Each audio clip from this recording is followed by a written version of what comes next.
spoilers. So it's going to be in all caps in the description. Spoiler alert. If you haven't seen the film, I suggest watching it on a free website and not giving money to these freaking people, because this film doesn't deserve it and I feel ripped off. The Force Awakens ended with Rey going to the island and obviously giving Luke his lightsaber back. She arrives at Ahch-To, hiding place of Luke Skywalker, and she delivers him the lightsaber. That's how The Force Awakens ends, you know? So you gotta know that, like, what's maybe the whole world? 1.3 billion people? That's like a population of China, or maybe more people have been anticipated this movie for 2 years, you know? Because Luke Skywalker has a 10-second moment in Force Awakens, and everybody is looking, oh, this guy is looking like Anakin Skywalker with his long hair and his that close beard, you know? So it's the Luke. The Force Awakens movie, we knew Luke Skywalker was in it because he was in the fucking misleading trailer, and they put him in right at the end, and you just saw his face for like 5 seconds. So I sat through that whole fucking piece of shit, and you didn't even give me what was alluded to being in the film in the trailer. And now I've waited another 2 years to see fucking Skywalker. 34 years we've waited to see Luke Skywalker on screen. He's meant to be the most powerful Jedi ever. Fans of the originals have waited 34 years to see what he can do on screen.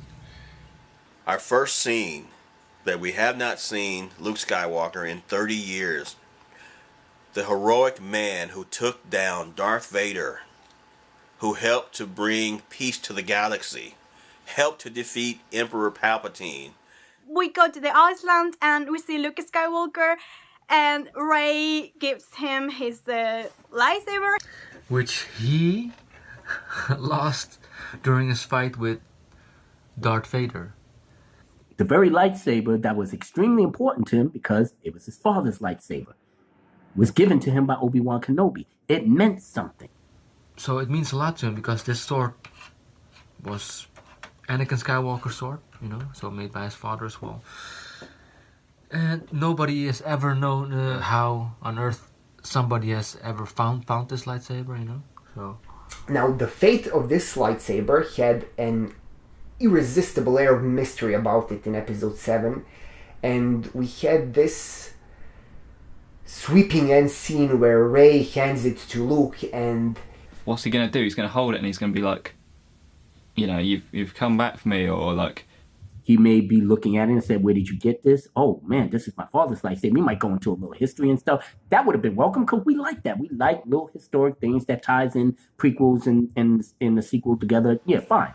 I would have much preferred Luke take the lightsaber, look at it for a second, think about the memories that he's shared with this lightsaber. Think about all the places this lightsaber has been. Think about what this lightsaber has done with all those folks that have used it. Then he lights it up, and then he says, "You've come a long way. Come inside. Let's talk." Nope, none of that. He took that shit. Freaking throws it behind him. He looks at it and he throws it away. He takes it, looks at it, and, you know, just throws it over his shoulder like an insignificant piece of garbage. Whatever he does, it's not going to be. And just walks away. And the way, like, the camera did it, it made it seem just so, like a spoof. For him to just get the lightsaber and throw it off the cliff. Like, they just made it a cheap laugh. Luke accepts the lightsaber, and in true heroic style, he tosses it over his shoulder.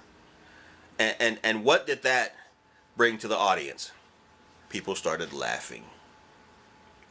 Like, at first I laughed because it was funny, like, haha.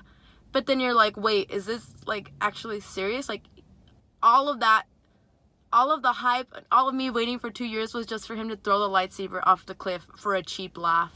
So 2 years, yes? motherfuckers. Thanks a lot, you wankers. I waited through the whole first film and the build-up to the first film to see that, and then I waited 2 years for this film.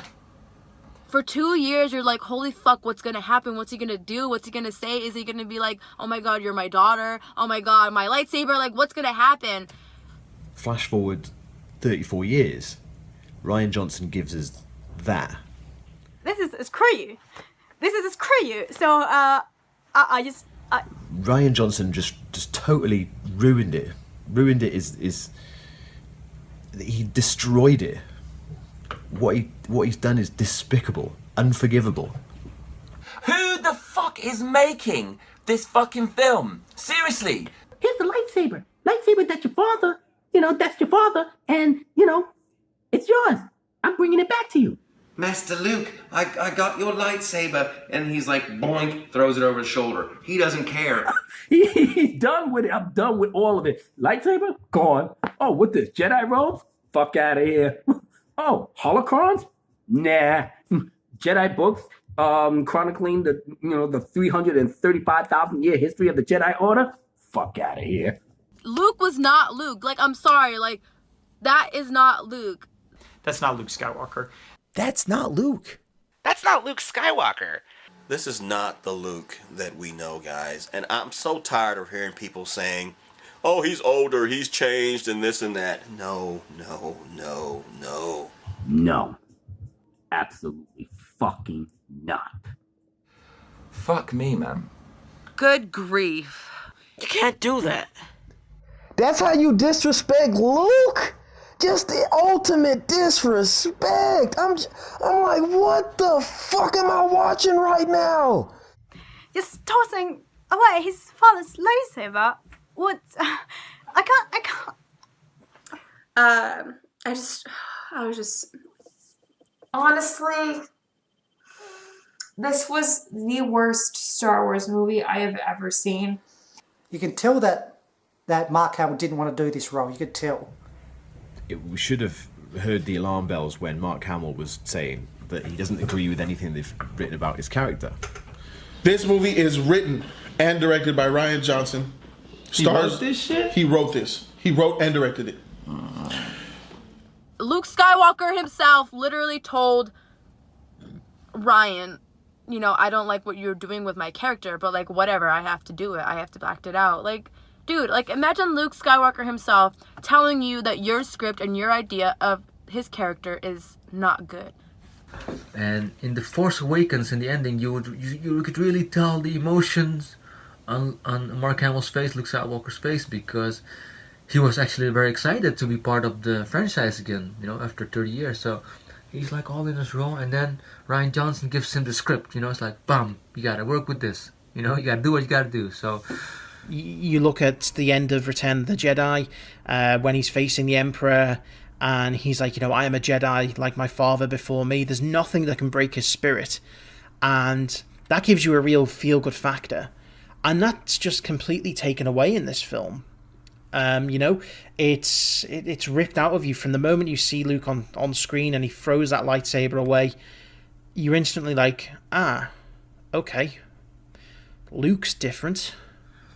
And I'm not angry at Luke or Mark Hamill. I'm just angry at these motherfuckers who just write these scripts. And Mark Hamill is like the Mark Hamill is like the number one Star Wars lover out there. He loves Star Wars. He loves being Luke Skywalker, and Rian Johnson he just ruined it for him, because if you look at the interviews with Mark Hamill, you see how like upset he is with the script, and he publicly talked about not liking it. And I'm pretty sure now he has to like pretend like, oh yeah, like I didn't like the character at first, but like, you know, he's going a different, like he has to like fake it, you know? It's like, I don't know what the fuck he did. Why the fuck they did that? Why the fuck? This whole movie was why the fuck. Rian Johnson. I mean, he claims he's a Star Wars fan, and considering Kathleen Kennedy, the Lucasfilm's producer, chose him, probably means this is true. But you come out of this experience thinking he loves to make movies, but he kind of hates Star Wars and Star Wars fans. There is a staggering level of passive-aggressive contempt for the fans of the Star Wars myth and all the supplementary material that comes with it. One of the things that really kind of irritates me is Rian Johnson's whole attitude on the Star Wars phenomenon, this film in particular, how he acts so high, holy, thou, and mighty about his vision for Star Wars. I saw a tweet that Rian Johnson made, and he was calling the people that disagreed and, that basically was getting in his ass for how stupid and how weak and how not well made the movie is. And he said that, the dweebs. He called us a bunch of dweebs and that we was shouting in the void. I couldn't believe what I was reading. No lie, I couldn't. And that shit really, because now I'm taking it personal. Like, you trying to insult our fucking intelligence, my intelligence, because I've been trying to get the word out on this movie for a minute, but every time I'm trying to have a civil conversation, here you go trying to, berate me and try to make me look like I'm stupid or like I don't have, I don't know what I'm talking about. I can't be a true fan. Now, I've been here since 77. I've been here since the beginning. So you can't tell me shit, Anybody in the Lucasfilm story group or what have you, let me tell you something. There are people out here walking around with more knowledge than the people running around in Lucasfilm.